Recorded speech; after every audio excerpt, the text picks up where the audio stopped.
Welcome to truth news. ముందుగా bulletin లో headlines చూద్దాం.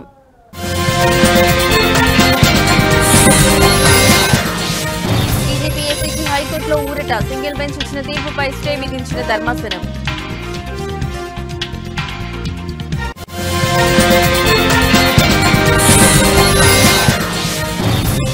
ఈ కార్ రేస్ లో కీలక పరిణామం. అధికారులపై చర్యలకు విజిలెన్స్ సిఫార్సు.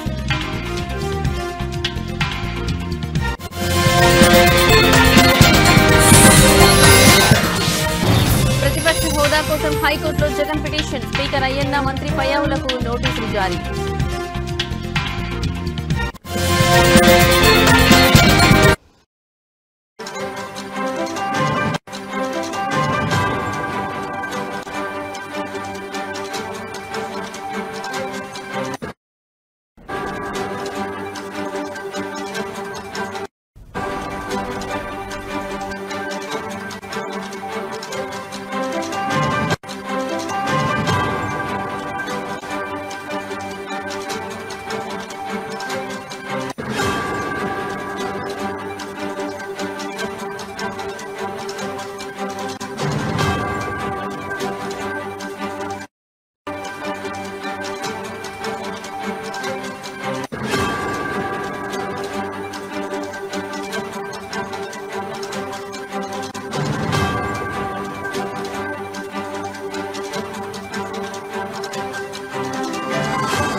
రైట్, ఇక బ్రేకింగ్ న్యూస్ చూస్తున్నాం. తెలంగాణ పబ్లిక్ సర్వీస్ కమిషన్ టీజీపీఎస్సీకు హైకోర్టులో ఊరట లభించింది. గ్రూప్ 1 వివాదంపై హైకోర్టు డివిజనల్ బెంచ్ సంచలన తీర్పు వెలువరించింది.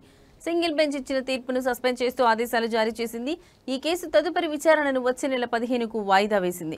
గ్రూప్ 1 పరీక్షపై అభ్యర్థులు దాఖలు చేసిన పిటిషన్ విచారించిన హైకోర్టు సింగిల్ బెంచ్ విచారించింది. తుది మార్కుల జాబితా, జనరల్ ర్యాంకింగ్స్ ను రద్దు చేస్తూ తీర్పు వెలువరించింది. దీనిపై టీజీపీఎస్సీ హైకోర్టులో అప్పీల్ చేయగా డివిజనల్ బెంచ్ ఈ రోజు విచారించింది. సింగిల్ బెంచ్ తీర్పుపై స్టే విధిస్తూ ఉత్తర్వులు జారీ చేసింది.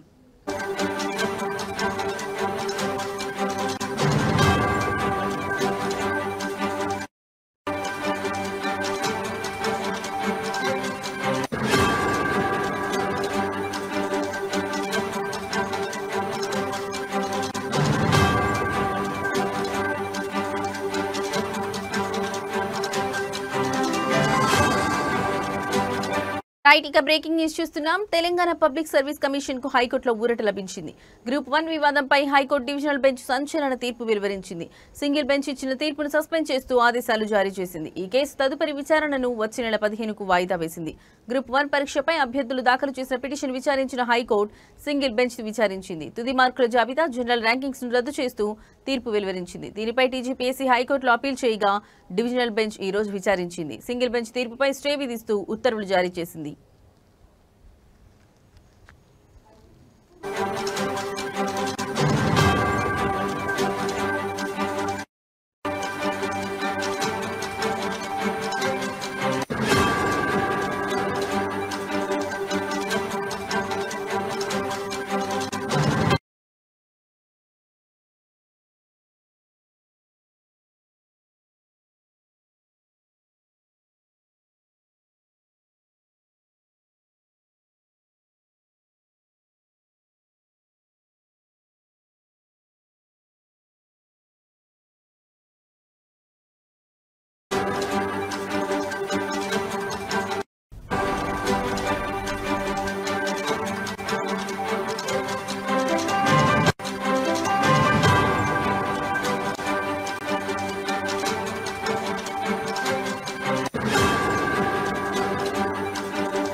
రైట్, ఇక బ్రేకింగ్ న్యూస్ చూస్తున్నాం. రాష్ట్ర రాజకీయాల్లో సంచలనం సృష్టిస్తున్న ఫార్ములా ఈ కార్ రేస్ కేసులో కీలక పరిణామం చోటు చేసుకుంది. అధికారులపై చర్యలకు విజిలెన్స్ సిఫార్సు చేసింది. ఈ కేసులో నిందితులుగా ఉన్న సీనియర్ ఐఏఎస్ ఆఫీసర్, అప్పట్లో హెచ్ఎండిఏ కమిషనర్గా కొనసాగిన అరవింద్ కుమార్, హెచ్ఎండిఏ మాజీ చీఫ్ ఇంజనీర్ బిఎల్ఎన్ రెడ్డిలపై చర్యలకు విజిలెన్స్ గ్రీన్ సిగ్నల్ ఇచ్చింది. ఫార్ములా ఈ కార్ రేసులో అరవింద్ రెడ్డి, బిఎల్ఎన్ రెడ్డిలు కీలకంగా ఉన్నారు. ఈ ఫార్ములా కార్ ఈ రేసులో క్విడ్ ప్రోకో జరిగిందని తేల్చిన ఈసీబీ ఈ కేసులో ప్రాసిక్యూషన్ కి అనుమతి ఇవ్వాలని ఇటీవల ప్రభుత్వానికి నివేదిక పంపించింది. ఈ నివేదికను ప్రభుత్వం విజిలెన్స్ కమిషన్ పరిశీలనకు పంపించింది. ఈ నివేదికను పరిశీలించిన విజిలెన్స్ కమిషన్ అధికారులపై చర్యలకు నిర్ణయం తీసుకుంది. ఈ మేరకు అధికారులపై చర్యలకు సిఫార్సు చేసింది.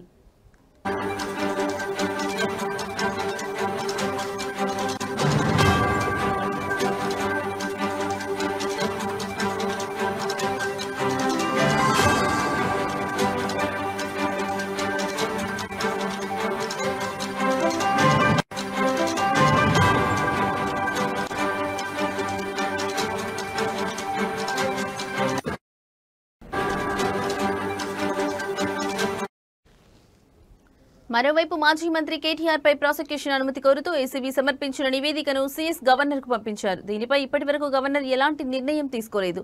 తాజా పరిణామాల నేపథ్యంలో మాజీ మంత్రి బీఆర్ఎస్ వర్కింగ్ ప్రెసిడెంట్ కేటీఆర్ విషయంలో గవర్నర్ ఎలాంటి నిర్ణయం తీసుకోనున్నారు అనేది ఉత్కంఠగా మారింది. కాగా బీఆర్ఎస్ హయాంలో 2023లో హైదరాబాద్ లో నిర్వహించిన ఫార్ములా ఈ కార్ రేస్ కోసం విదేశీ సంస్థలకు నిబంధనలకు విరుద్ధంగా సొమ్ము చెల్లించారని, తద్వారా ప్రభుత్వానికి 54.88 కోట్ల మేర నష్టం వాటిల్లిందన్న ఆరోపణలపై ఏసీబీ కేసు నమోదు చేసి దర్యాప్తు చేస్తోంది.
రైట్, ఇక బ్రేకింగ్ న్యూస్ చూస్తున్నాం. ఆంధ్రప్రదేశ్ శాసనసభలో ప్రతిపక్ష హోదా కల్పించాలంటూ వైసీపీ అధినేత జగన్ దాఖలు చేసిన పిటిషన్ పై ఈ రోజు హైకోర్టులో కీలక పరిణామం చోటు చేసుకుంది.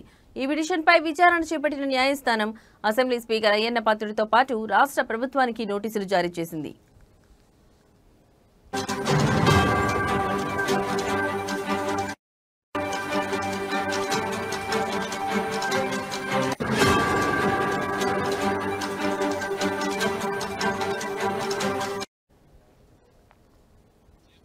విచారణ సందర్భంగా ప్రతివాదుల జాబితాలో ఉన్న స్పీకర్ అయ్యన్న పాత్రుడు, శాసనసభ వ్యవహారాల శాఖ మంత్రి పయ్యావుల కేశవ్, శాసనసభ కార్యదర్శి ప్రసన్నకుమార్ కు ఉన్నత న్యాయస్థానం నోటీసులు జారీ చేసింది. ఈ వ్యవహారంపై తదుపరి విచారణను అక్టోబర్ 4వ తేదీకి వాయిదా వేసింది. కాగా గతంలో జగన్ దాఖలు చేసిన మరో పిటిషన్ను కూడా ఈ కేసుతో కలిపి విచారించాలని న్యాయస్థానం ఆదేశించడం గమనార్హం.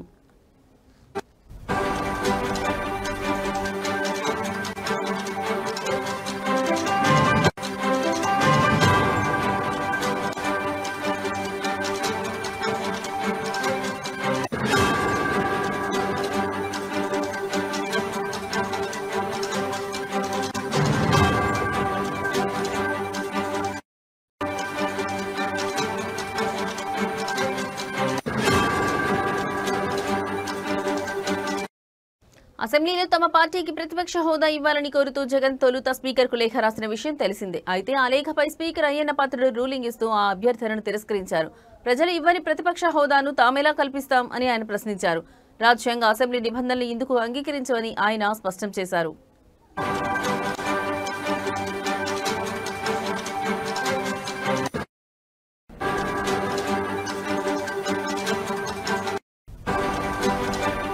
స్పీకర్ ఇచ్చిన ఈ రూలింగ్ ను సవాల్ చేస్తూ జగన్ హైకోర్టును ఆశ్రయించారు. తనకు ప్రతిపక్ష హోదా కల్పించేలా స్పీకర్ను ఆదేశించాలని ఆయన తన పిటిషన్లో కోరారు. దీనిపై ఇవాళ విచారణ చేపట్టిన హైకోర్టు ప్రతివాదులకు నోటీసులు జారీ చేయడంతో ఈ వ్యవహారం మరో మలుపు తిరిగింది.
రైట్ ఇక బ్రేకింగ్ న్యూస్ చూస్తున్నాం. రాష్ట్రంలో స్థానిక సంస్థల ఎన్నికల నిర్వహణకు తాము సిద్ధంగా ఉన్నట్లు ఎన్నికల సంఘం ప్రభుత్వానికి లేఖ ద్వారా తెలియజేసింది.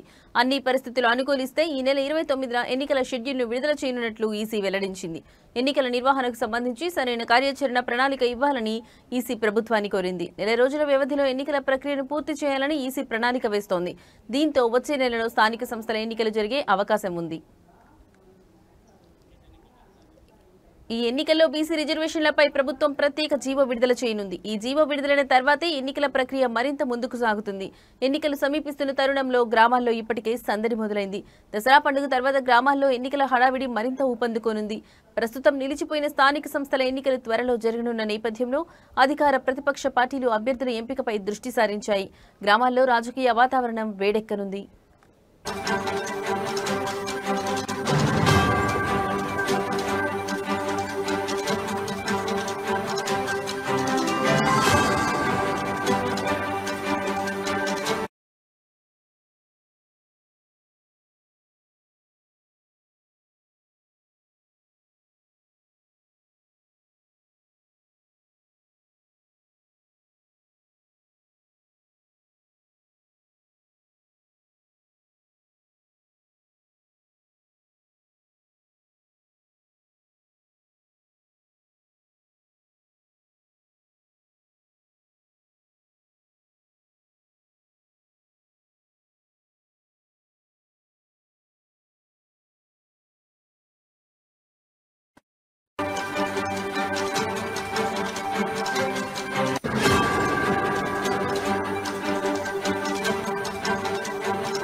రైట్ ఇక బ్రేకింగ్ న్యూస్ చూస్తున్నాం. ప్రస్తుత ప్రపంచ ఆర్థిక అనిశ్చితుల కారణంగా పెట్టుబడిదారులు బంగారంపై భారీగా పెట్టుబడులు పెడుతుండటంతో త్వరలోనే 10 గ్రాముల బంగారం ధర 2 లక్షలకు చేరే అవకాశం ఉందని ప్రఖ్యాత స్టాక్ బ్రోకరేజ్ సంస్థ Jefferies global head Chris Wood అంచనా వేశారు. ప్రస్తుతం 10 గ్రాముల బంగారం ధర 1,10,000 పైగా ఉండగా రాబోయే రోజుల్లో ఇది ఏకంగా 77% మేర పెరిగి 2 లక్షల మార్కును చేరుకోవచ్చని ఆయన అభిప్రాయపడ్డారు. ఈ ధర పెరుగుదల ఎప్పటి వరకు ఉంటుందో మాత్రం ఆయన స్పష్టం చేయలేదు. ప్రపంచవ్యాప్తంగా ఆర్థిక వ్యవస్థలో నెలకొన్న అనిశ్చితి, ద్రవ్యోల్బణం, భౌగోళిక రాజకీయ ఉద్రిక్తతల వంటి కారణాల వల్ల సురక్షితమైన పెట్టుబడిగా భావించే బంగారంపై ఇన్వెస్టర్లు దృష్టి సారిస్తున్నారని నిపుణులు చెబుతున్నారు. ప్రస్తుతం దేశీయ మార్కెట్లో 10 గ్రాముల బంగారం ధర 1,10,000 పైనే పలుకుతోంది. అదేవిధంగా వెండి ధర కూడా కిలోకు 1,40,000 మార్కును దాటింది. ఈ ధరలు రోజురోజుకు పెరుగుతూనే ఉన్నాయి. ఈ నేపథ్యంలో క్రిస్ వుడ్ అంచనాలు నిజమైతే బంగారం ధర కొత్త శిఖరాలను చేరుకోవడం ఖాయమని మార్కెట్ వర్గాలు భావిస్తున్నాయి.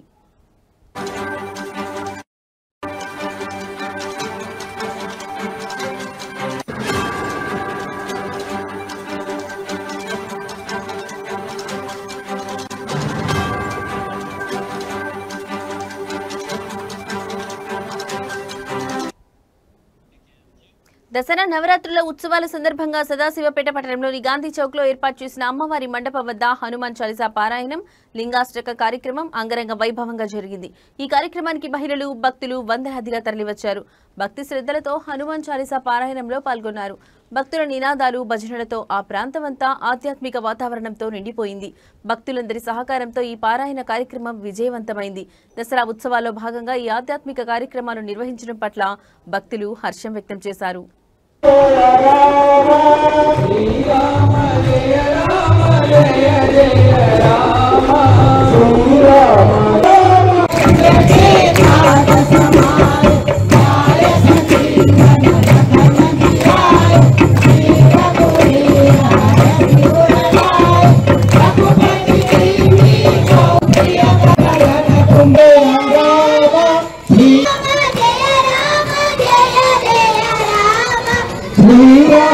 Jaya Rama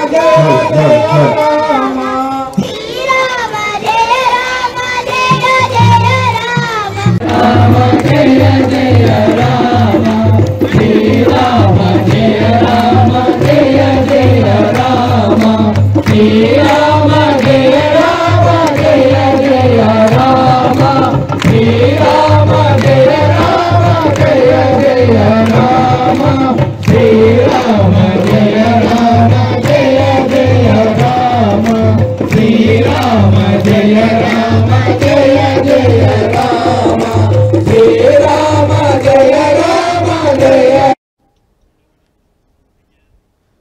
బైపాస్ రోడ్డులో వర్షాల వల్ల ఏర్పడిన గుంతల మరమ్మతులు వెంటనే చేపట్టాలని, రోడ్డు వెడల్పు పనులను వేగవంతం చేయాలని డిమాండ్ చేస్తూ Adityanagar colony welfare association committee ఆధ్వర్యంలో నేడు నిరసన ర్యాలీ నిర్వహించారు.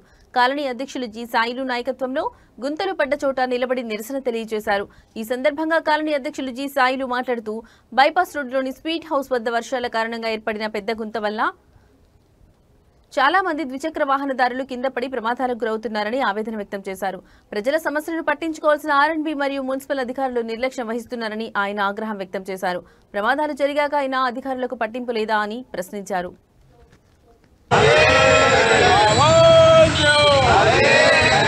బైపాస్ రోడ్డు పనులు వేగవంతం చేయాలి. బైపాస్ రోడ్డు వెడల్పు వేగవంతం చేయాలి. బైపాస్ రోడ్డు పనులు వేగవంతం చేయాలి.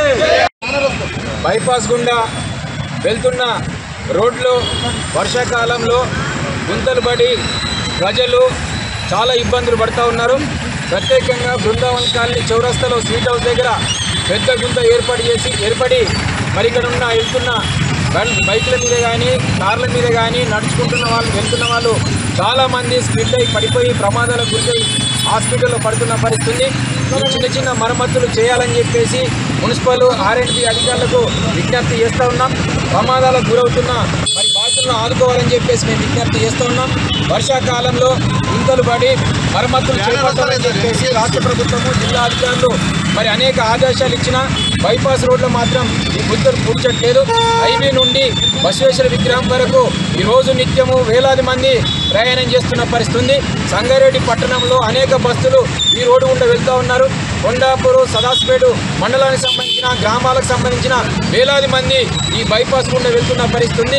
మరి చాలామంది ఇక్కడ ప్రమాదాలు జరిగి గుంతలు పడి మరి గాయాలు అవుతున్నా మరి అధికారులు ఎందుకు పట్టించుకోవట్లని చెప్పేసి మేము ప్రశ్నిస్తూ ఉన్నాం. కేవలం ఒక టిప్పర్ మట్టి కానీ లేకుంటే కంకర కానీ లేకుంటే ఇట్లాంటివి వేసినట్టయితే మరమ్మతులు చేసినట్టయితే ప్రజల ప్రాణాలను కాపాడడానికి అవకాశం ఉంటుంది. వెంటనే మున్సిపల్ అధికారులు డాక్టర్ బిఆర్ అంబేద్కర్ కోనసీమ జిల్లా రావులపాలెం మండలం ఈతకోట గ్రామంలోని జాతీయ రహదారి కొత్త సెంటర్లో కొలువై ఉన్న శ్రీ కనకదుర్గ అమ్మవారిని వాడపల్లి శ్రీ వెంకటేశ్వర స్వామివారి దేవస్థానం నూతన చైర్మన్ మధునూరి వెంకటరాజు దర్శించుకున్నారు. దసరా మహోత్సవాలను పురస్కరించుకుని ఆలయానికి వచ్చిన మధునూరి వెంకటరాజు దుర్గమ్మ ఆలయం అమ్మవారికి ప్రత్యేక పూజలు నిర్వహించి ఆశీస్సులు పొందారు. ఆలయానికి వచ్చిన ఆయనకు ఆలయ కమిటీ చైర్మన్ వెలుగట్ల రామకృష్ణ మరియు కమిటీ సభ్యులు ఆలయ మర్యాదలతో ఘన స్వాగతం పలికారు. ఇటీవల వాడపల్లి దేవస్థానానికి నూతన చైర్మన్ గా నియమితులైన వెంకటరాజు ఈతకోటలోని దుర్గామాత ఆలయ సందర్శన ప్రాధాన్యత సంతరించుకుంది.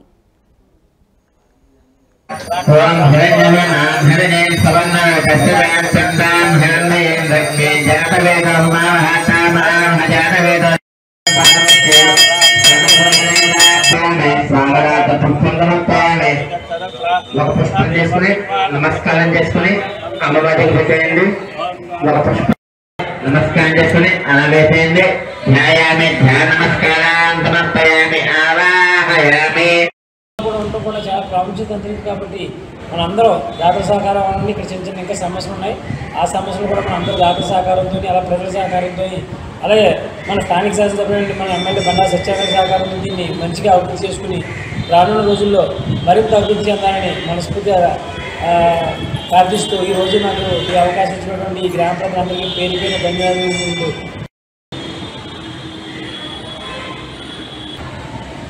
వెంకటేశయ్య ఈరోజు మన ఈతకోట గ్రామంలో వెలిసినటువంటి అమ్మవారికి దేవి నవరాత్రులు చాలా ఘనంగా నిర్వహించడం జరుగుతుంది. అంటే మన వాడిపల్లి వెంకటేశ్వర స్వామి 7 వారాలు 7 పరీక్షలాగో ఈ అమ్మవారికి కూడా 9 శుక్రవారాలు 9 పరీక్షలు అనే దానితో ప్రజలందరూ కూడా తొండ బృందాలకు వచ్చి ఈ రోజుని అమ్మవారి దర్శించడం జరుగుతుంది. అలాగే వాడిపల్లికి వచ్చే భక్తులు కూడా అధిక సంఖ్యలో ప్రతి శుక్రవారం సాయంత్రం వచ్చి ఇక్కడ బస్ చేయడం అలాగే వారికి కావాల్సిన సౌకర్యాలను కూడా ఈ సర్పంచ్ గారు అలాగే మన గుడి దేవస్థానం చైర్మన్ గారు అలాగే స్థానిక అందరూ కూడా దాన్ని చూడటం చాలా ఆనందదాయకంగా ఉంది. మన రానున్న రోజుల్లో కూడా మనం ఇటువంటి మన దేవాలయాలన్నింటిలో కూడా మనం చాలా ప్రసిద్ధిగా మనం పునర్నిర్మించుకుని అలాగే ఇంటికి కావాల్సిన వసతులు మౌలిక వసతులు అన్నీ కూడా సమకూర్చుకుని నల్గొండ జిల్లా పోలీసులు వన్ టౌన్ పోలీస్ స్టేషన్ పరిధిలోని వైష్ణవి గ్రాండ్ రెస్టారెంట్ లో జరిగిన 80 లక్షల భారీ దొంగతనం కేసును విజయవంతంగా ఛేదించారు. ఈ కేసుకు సంబంధించి 3 నిందితులను అరెస్ట్ చేసి వారి నుంచి దొంగిలించిన సొమ్మును పూర్తిగా స్వాధీనం చేసుకున్నారు. కొంతకాలం క్రితం మిర్యాలగూడలోని ప్రసిద్ధ వైష్ణవి గ్రాండ్ రెస్టారెంట్ లోకి ప్రవేశించిన గుర్తు తెలియని వ్యక్తులు 80 లక్షల నగదును దొంగిలించారు. ఈ సంఘటనలో ఎటువంటి ఆధారాలు లభించకపోవడంతో కేసు పోలీసులకు సవాలుగా మారింది. దీనిపై వెంటనే స్పందించిన నల్గొండ జిల్లా ఎస్పీ శరత్ చంద్ర పవార్ ఐపీఎస్ ఈ కేసును ఛేదించేందుకు 4 ప్రత్యేక పోలీసు బృందాలను ఏర్పాటు చేశారు. పోలీసు బృందాలు వివిధ కోణాల్లో దర్యాప్తును ముమ్మరం చేశాయి. దర్యాప్తులో భాగంగా దొంగిలించిన డబ్బును ఆంధ్రప్రదేశ్లోని జగ్గయ్యపేటలో దాచిపెట్టినట్లు పోలీసులకు కీలక సమాచారం అందింది. ఆ డబ్బును తీసుకునేందుకు నిందితులు జగ్గయ్యపేట వస్తున్నారని తెలుసుకున్న పోలీసులు వ్యూహాత్మకంగా వలపన్ని 3 అదుపులోకి తీసుకున్నారు. దగ్గర Miryalaguda one town police station limits లో 050609 2 వీక్స్ అంటే ఆల్మోస్ట్ ఒక 10 days బ్యాక్ వైష్ణవి గ్రాండ్ అనే హోటల్లో 80 lakhs వరకు క్యాష్ పోయింది, దొంగతనం అయిందని చెప్పేసి మనకి కంప్లైంట్ రావడం జరిగింది. దానికి సంబంధించి మనము క్రైమ్ నెంబర్ 295 థెఫ్ట్ కేసు కింద మనం రిజిస్టర్ చేసి ఇమ్మీడియట్గా ఒక 4 టీమ్స్ ఫామ్ చేయడం జరిగింది. ఇవన్నీ కూడా డిఎస్పీ మిర్యాలగూడ గారి ఆధ్వర్యంలో ఈ 4 టీమ్స్ మనం ఫామ్ చేసి టీమ్స్ అన్నింటినీ కూడా మనం వేరు వేరు విభాగాల్లో ఇన్వెస్టిగేషన్ చేసి మళ్ళీ ఎవ్రీడే ఆఫీసర్ డిఎస్పీ గారు కోఆర్డినేట్ చేసే విధంగా మనం కూడా మన ప్లాన్ వేయడం జరిగింది. అయితే డీటెయిల్స్కి వెళ్తే ఈ వైష్ణవి గ్రాండ్ అనే రెస్టారెంట్లో ఫస్ట్ ఫ్లోర్లో ఒక 80 lakhs వరకు క్యాష్ వాళ్ళు అప్పుడే తీసుకుని వచ్చి ఆడ పెట్టడం జరిగింది. ఈ మెయిన్ అక్యూజ్డ్ వీళ్ళు లాక్ బ్రేక్ చేసి అందులో ఆ రూమ్లో ఉన్న బ్యాగ్ తీసుకొని వాళ్ళు మళ్ళీ పాల్పోవడం జరిగింది. ఇమీడియట్గా మనకి రాగానే మనం ఎఫ్ఐఆర్ చేసిన తర్వాత వీఆర్ స్టార్టెడ్ ది ఇన్వెస్టిగేషన్. అయితే ఇన్వెస్టిగేషన్లో మనకి మన 3 అక్యూజ్ని వాళ్ళ పట్టుకోవడం జరిగింది. మొహమ్మద్ రహీం, ఇతను A1, A2 is Iqbal Khan, A3 is Lalu Khan. ఈ A1 అనే పర్సన్ గత కొన్ని రోజుల క్రితం 2 years బ్యాక్ మిర్యాలగూడ ఈ వైష్ణవి గ్రాండ్ హోటల్ ముందు ఒక టీ షాప్లో పనిచేయడం జరిగింది. ఇతను ఈ రెస్టారెంట్లో క్యాష్ ట్రాన్సాక్షన్స్ అన్ని కూడా చూసి ముందే రెకీ చేసుకొని ఇక్కడ కంపల్సరీగా మనకి ఏదో ఒకటి దొరుకుతుందని చెప్పేసి ఇతను A2, A3 వీళ్ళందరూ ఇద్దరు ఒకరు రాజస్థాన్కి వెళ్ళి ఇద్దరు మన మహారాష్ట్రకి వెళ్ళి వీళ్ళు 3 ప్లాన్ వేసుకొని ఎట్లో మనకి ఇక్కడ క్యాష్ దొరుకుతుందని చెప్పేసి ఆ రోజు ఎర్లీ మార్నింగ్ నైట్ అవర్స్లో అఫెన్స్ చేయడం జరిగింది. అయితే దీనికి సర్ప్రైజింగ్ ఏంటంటే మనం జస్ట్ 1 week ముందే మిర్యాలగూడ వీళ్ళందరూ కూడా రివార్డ్ ఇవ్వడం జరుగుతుంది.